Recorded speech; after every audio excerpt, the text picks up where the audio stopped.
Halo, jumpa lagi dengan saya Furkon Irtiza di channel Alur Cerita. Kali ini kita akan membahas cerita film Asuran yang bercerita tentang seorang ayah yang melakukan apapun demi anaknya atau keluarganya.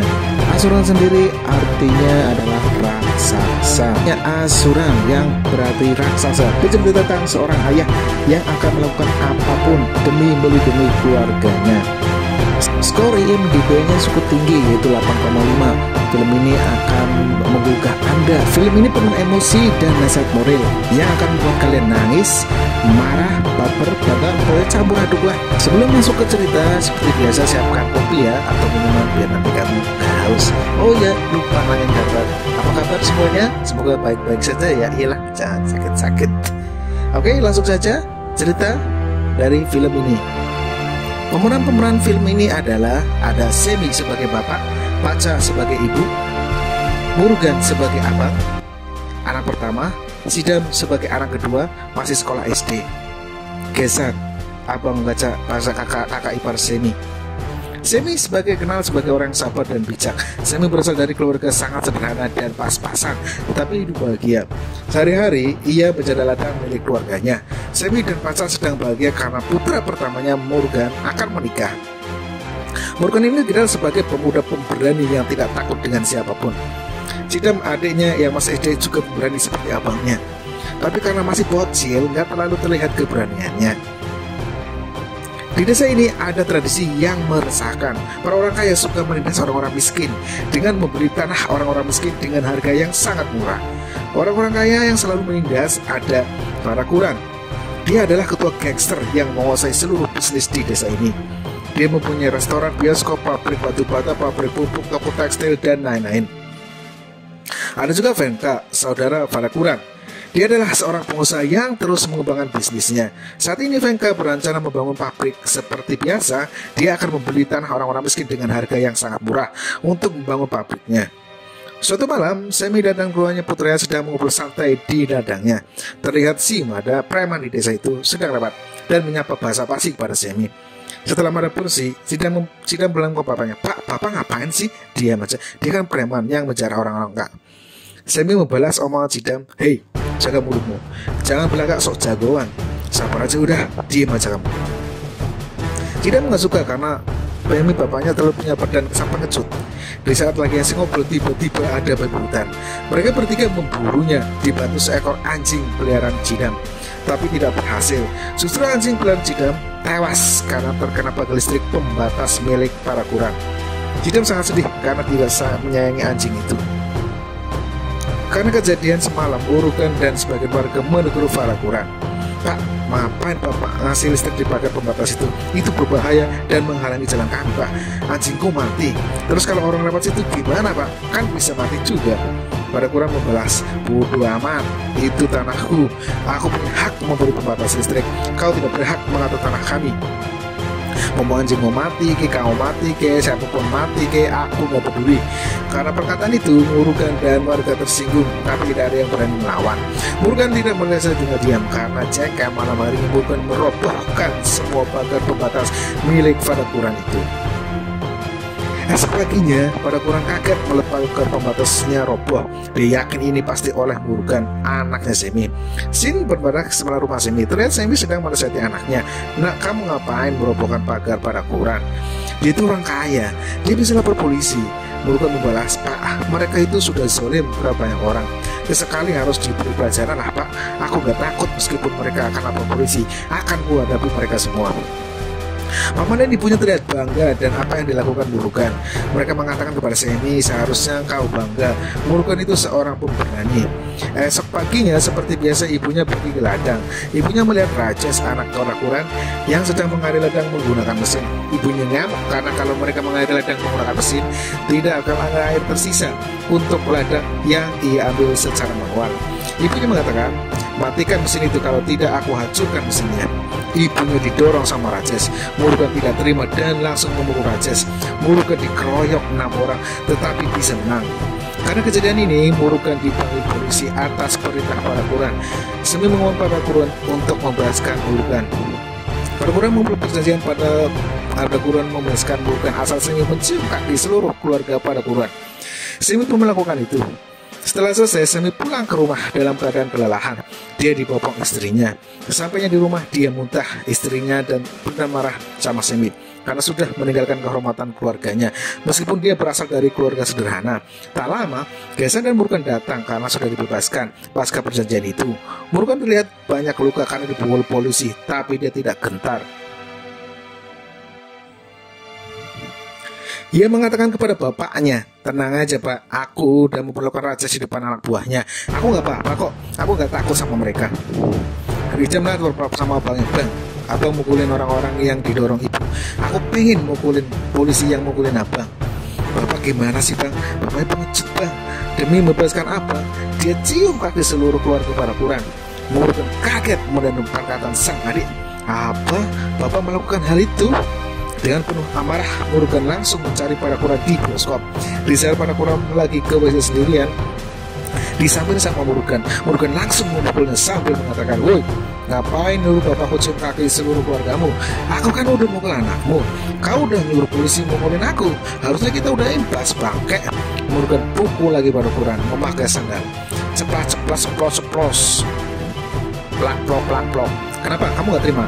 Kau bawa anakmu, panggil sana. Pegawaimu, bodikamu, anakmu, semuanya panggil. Aku gak takut."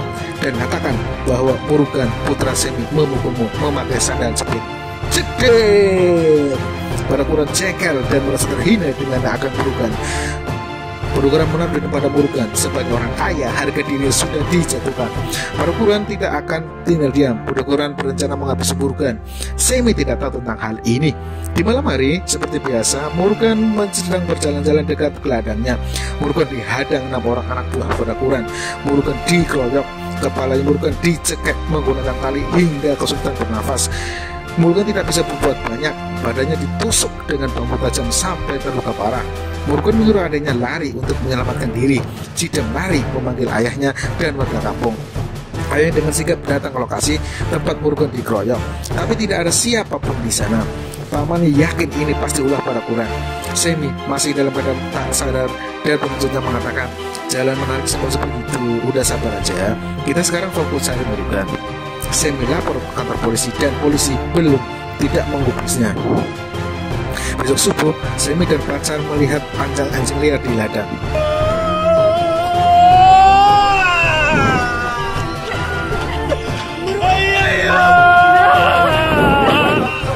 Ternyata Murugan tewas dalam keadaan telanjang. Kepalanya hilang, seluruh badannya hangus terbakar. Ceder! Semi dan pacar menangis terseduh-seduh. Semi tahu ini anaknya. Pacar dengan tidak berdaya mengatakan, ini bukan anakku. Pacar berpura-pura tidak tahu. Saya pernah baca lapor polisi. Polisi hanya mengatakan, ini kasus semuanya tidak dikenal. Ini kasus orang hilang, bukan pembunuhan. Aku tidak bisa buat apa-apa. Maya tidak boleh dibakar dahulu selama kepalanya belum ditemukan.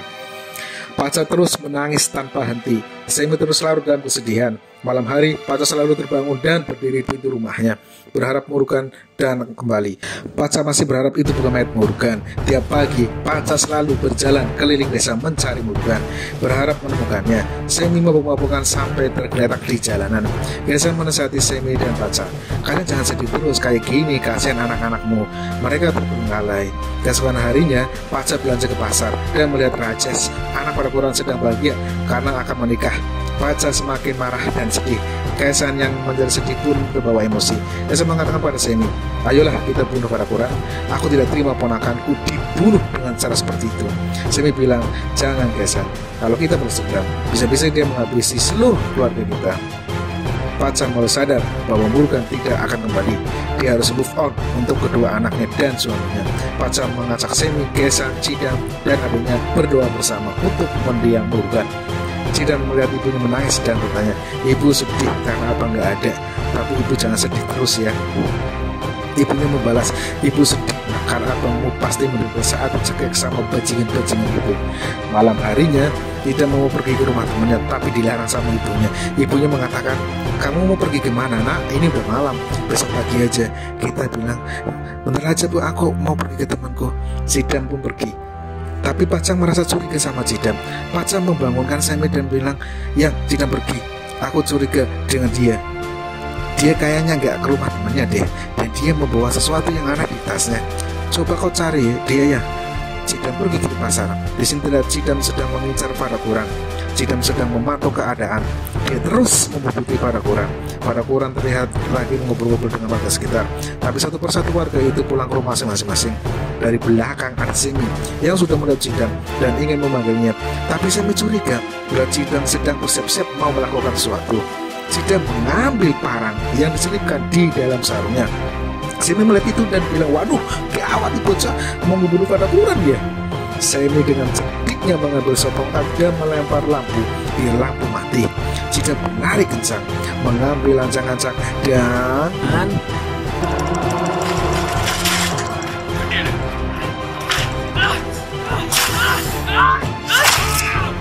Cidam membacok Parakuran hingga tewas. Tangan Parakuran terputus. Warga kampung Parakuran mengejar kampung dalam keadaan lampu mati. Cidam melempar bom dari ram tasnya. Dia berhasil lolos.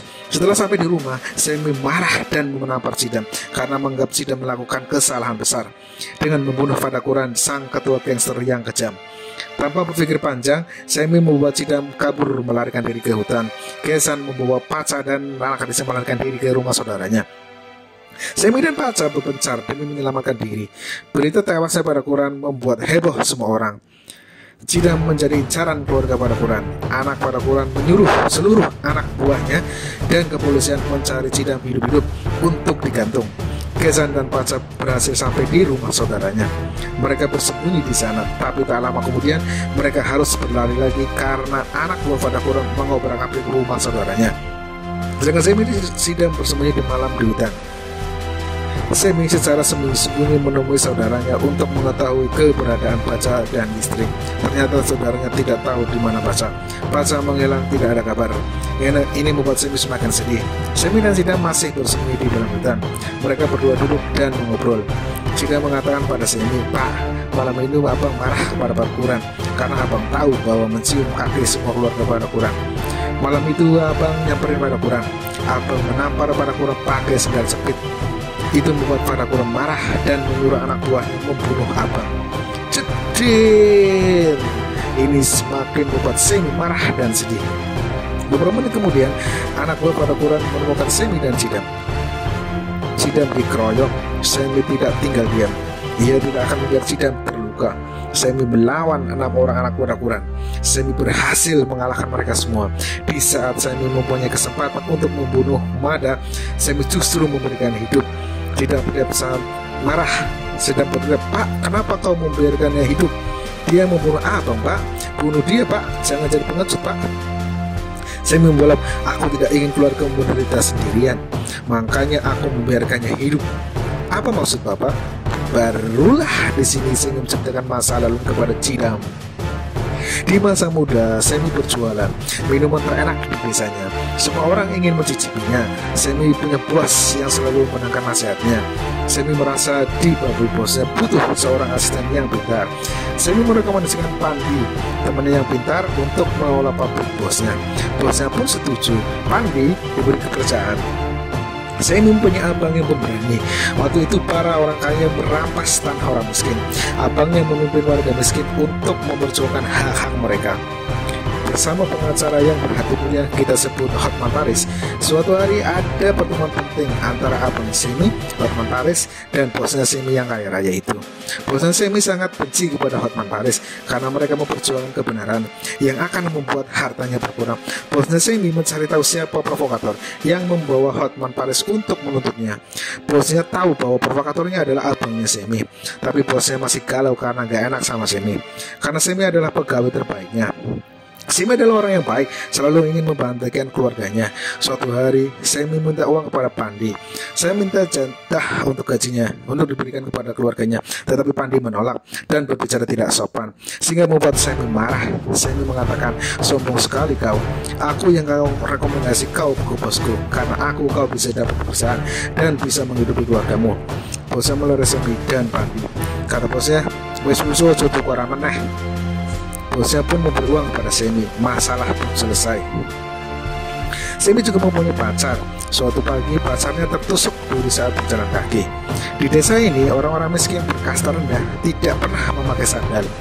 Karena Semi merasa kasihan dengan pacarnya, Semi membuatkan sandal untuknya.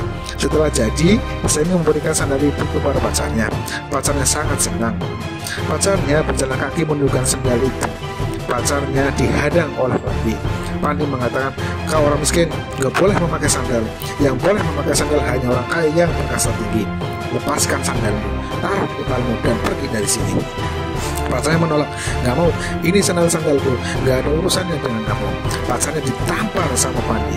Sandalnya dilepas dan ditaruh kepalanya sambil dipukul di depan banyak orang. Semi mendengar hal ini, dia langsung mencari Pandi dan menghajarnya habis-habisan. Bosnya tahu, bosnya marah kepada Semi. Di saat itu Semi sadar bahwa bosnya lebih condong ke Pandi daripada ke dia. Padahal Semi sudah bekerja bertahun-tahun dengan bosnya, sedangkan Pandi baru beberapa bulan.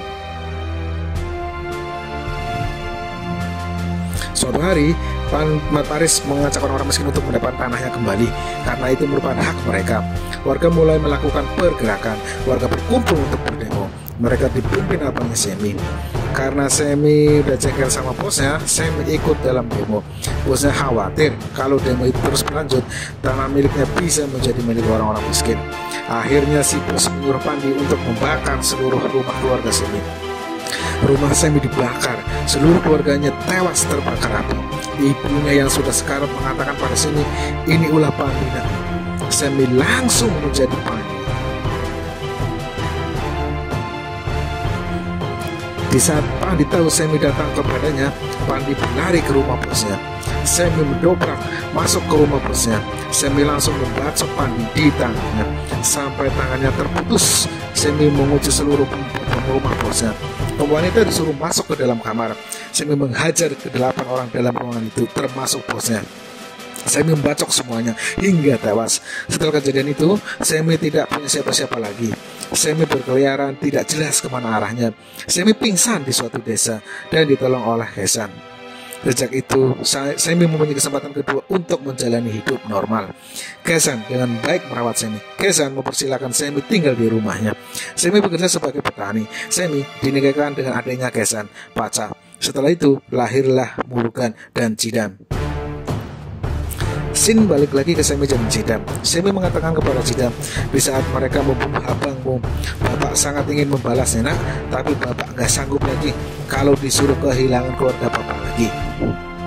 Setelah Cidam mengetahui masa lalu ayahnya, Cidam mengerti mengapa bapak selamanya ini menjadi orang yang bijak dan sabar. Bapaknya bukan pengecut. Semi dan Cidam secara diam-diam terus berjalan mencari Paca. Mereka akhirnya bertemu. Cidam mengatakan kepada ibunya, Bu, ternyata bapakmu bukan pengecut. Aku salah memilih bapak selama ini. Ibunya mengatakan, jadi kau sudah paham kan kenapa kau dan abang mempunyai jiwa pembunuh. Itu darah dari bapak. Semi dan Paca berdiskusi mengenai nasib Cidam. Semi memutuskan mencari Hotman Paris untuk menjadi penengah dalam permasalahan ini. Semi bercerita kepada Hotman Paris mengenai Cidam membacok para Quran hingga tewas. Semi meminta kepada Hotman agar Semi saja yang diajukan ke pengadilan sebagai pembunuh pada Quran. Semi akan memberikan tanah yang dia miliki kepada keluarga pada Quran. Yang penting Cidam jangan dipenjara. Semi ingin melindungi Cidam. Setelah diskusi panjang, Hotman Paris bersedia menjadi penengah. Semi, Hotman, kepolisian, dan seluruh keluarga pada Quran duduk bersama membahas masalah ini. Semi dan keluarga pada Quran sudah mencapai kesepakatan. Tanah Semi diberikan kepada keluarga pada Quran. Mulai sekarang keluarga pada Quran tidak boleh lagi membunuh Cidam.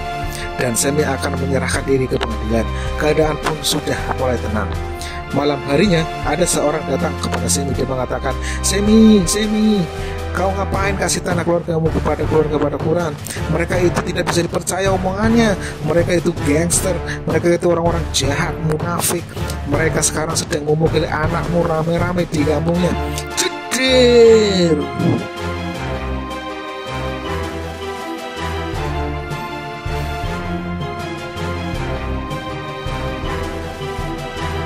Mendengar itu Semi marah dan kesabarannya habis. Semi sudah memberikan seluruh hartanya, tetapi mereka tetap memberi Cidam. Semi mengatakan, panggil orang-orang itu semua. Semi mengambil parangnya dan pergi ke kampung keluarga pada Quran. Karena keluarga Fatakuran melanggar perjanjian yang sudah dibuat, Semi membantai seluruh keluarga Fatakuran tanpa ampun. Semi membacok anak Fatakuran Rajes dan adik Fatakuran Freka hingga tewas.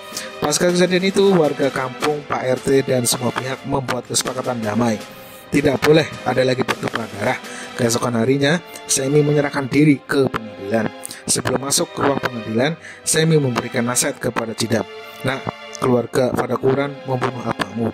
Polisi dan pengadilan bahkan tidak membantu kita.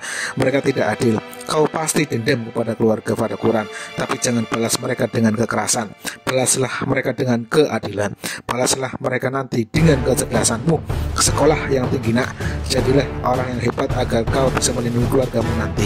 Nah, jika kau punya tanah, mereka akan merampasnya. Jika kau punya uang, mereka akan merampoknya. Tetapi jika kau berpendidikan tinggi, mereka tidak akan pernah bisa mengambilnya dari kita. Habis. Apa pesan dari film ini? 1. Kasta rendah, kasta tinggi, kulit putih, kulit hitam, orang kaya, orang miskin. Itu semuanya yang membuat tatanan sosial menjadi hancur. Janganlah kita membeda-bedakan manusia berdasarkan kasta, harta, ras, suku, bangsa, dan apapun itu. Manusia semuanya sama, teman-teman. Manusia itu semuanya sama. Kita sebagai manusia jangan pernah membeda-bedakan satu dengan yang lainnya. Yang kedua, sayangi dan jaga keluarga kita, apalagi di dunia ini yang lebih dari keluarga. Kalian berpihak siapa? Semi atau keluarga Fatakuran yang zalim itu? Oke, segitu aja video kali ini. Jangan lupa like, comment, dan subscribe ya. Stay watching and see you.